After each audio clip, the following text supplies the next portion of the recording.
In 479 BC, 1 year after the Battle of Thermopylae, Dilios, a hoplite in the Spartan army, begins his story by depicting the life of Leonidas from childhood to kingship via Spartan doctrine.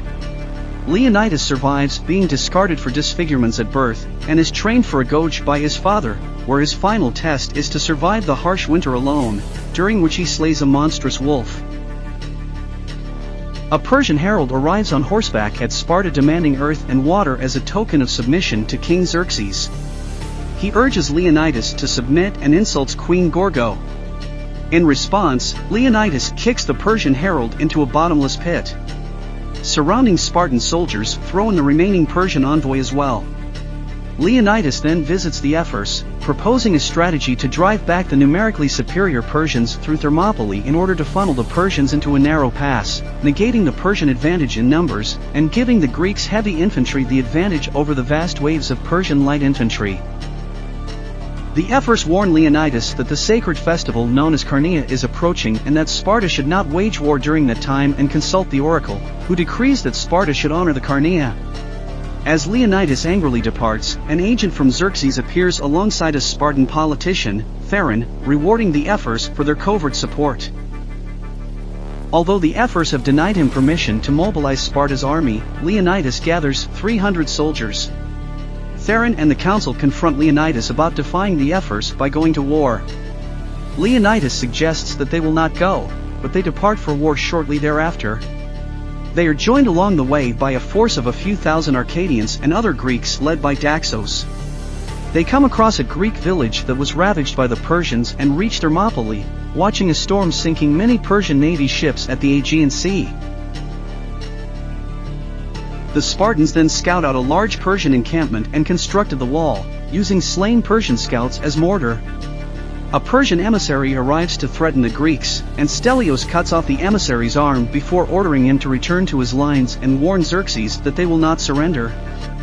Meanwhile, Leonidas encounters Ephialtes, a deformed Spartan whose parents fled Sparta to spare him certain infanticide.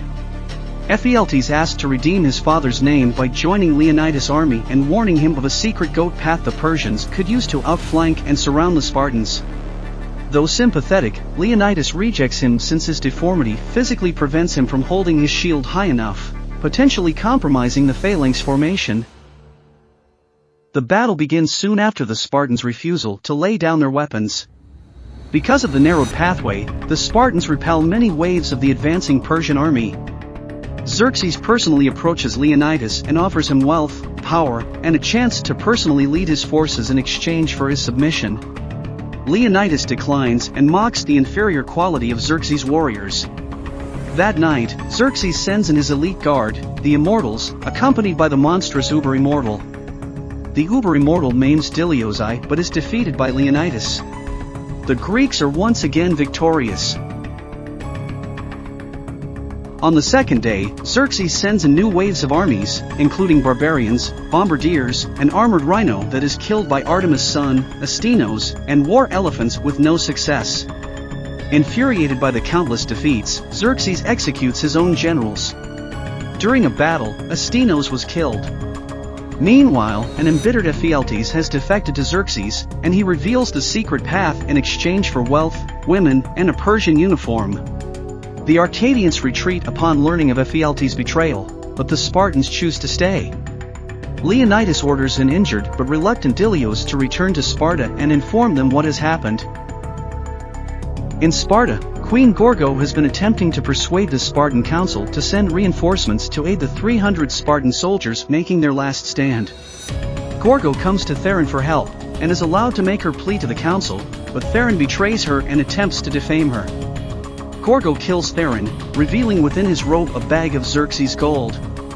Acknowledging his betrayal, the council unanimously agrees to send reinforcements.